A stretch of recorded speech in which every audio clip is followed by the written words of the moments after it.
Belarusian protester, who went missing during the 12 August protests, found hanged in a forest with traces of beating, the latest one in a spree of suspicious hanging. Here's a summary of the article.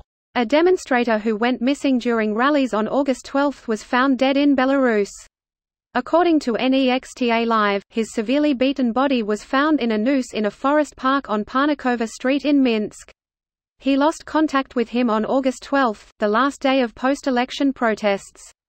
Belarus held presidential elections on August 9. According to official CEC data, Lukashenko received 80.1% of the vote, his main opponent Svetlana Tikhanovska 10.1%. The other three candidates were supported by less than 2%. Thousands of Belarusians who disagree with the election results went on strike, clashes with security forces, and a political crisis erupted.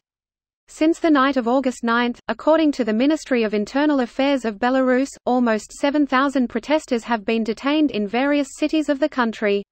On August 13, they began to be released from detention centers. On August 19, EU leaders agreed to impose sanctions on Belarus in response to the rigging of the presidential election and the use of violence against protesters.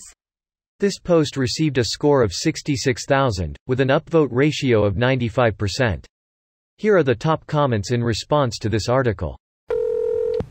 He attended a protest in the city, standing right in front of riot police. Video. Belarus tends to do that as a tactic, and it's kind of brilliant in a twisted way. Other states will forbid protests and suppress them. Belarus will allow them to a degree, but then round up any prominent organizers or people who seem to be in charge. It gives them cover to say that they allow dissent, but also it allows opposition and protest leaders to reveal themselves so they can be easily snapped up by the state. Edit. So apparently acknowledging that something is highly effective while still pointing out that it's fucked up is somehow a bad thing? Isn't this a standard tactic for strong authoritarian governments for the past few decades? I have the impression this is common practice in Russia and China as well. The Panama Papers journalist, mysteriously dying by car bomb. Does anyone have examples from Canada? I'm trying to be informed about issues in my own country instead of just focusing on issues from the country next door. It's hard to search for this stuff because officially they're just regular deaths. I wish there was a Wikipedia page or something on suspicious, likely political arrests deaths. Russia and China tend to invest more in preemptive surveillance that will tell them who's doing something before that something even starts and snatch them up at that point. Belarus kinda figures, why spend that kind of resources when we can let them show themselves and give the impression that people have the freedom to protest? Fuck, that's next level evil. Fuck, that's America's future. This was already done during Reconstruction and the Civil Rights Movement. It'll just be a return to form. The only thing barely keeping our dictator-in-chief in check are our laws written to limit such power. One side is pointing out he can't do that while the other side is like, what violation?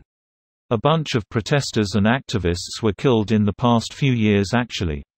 One was hanged, one died in a car bomb, etc. Got a source. Not to doubt but to have actual evidence when needed. Suspicious? Not everything requires hours of video documentary evidence to be obviously true. Body is beat up then hanged. They're not even trying. That's the point. The beating is the message. Whoever was responsible did it for this article. Disgusting. That's scary AF. That's why they're doing it. Imagine the intimidation factor for the people of Belarus there. This is absolutely not the official damage control strategy that Lukashenko has chosen himself. Provoking the population into thinking that the state is murdering its citizens is extremely counterproductive to the narrative of us vs them that Lukashenko and many other cis despots is trying to feed his people. Destabilizing this narrative is a sure way to lose both the army and the population support, the last bits of it. Likely, a bunch of degenerates in the ranks of Lukashenko's army, police gone rogue and enjoyed themselves with a protester. Then, they needed to get rid of the body. This video was automatically created by Reddit to speech. The article and comments in this video were selected from Reddit according to their upvotes, and any paraphrasing was performed by smmry.com, without any human intervention.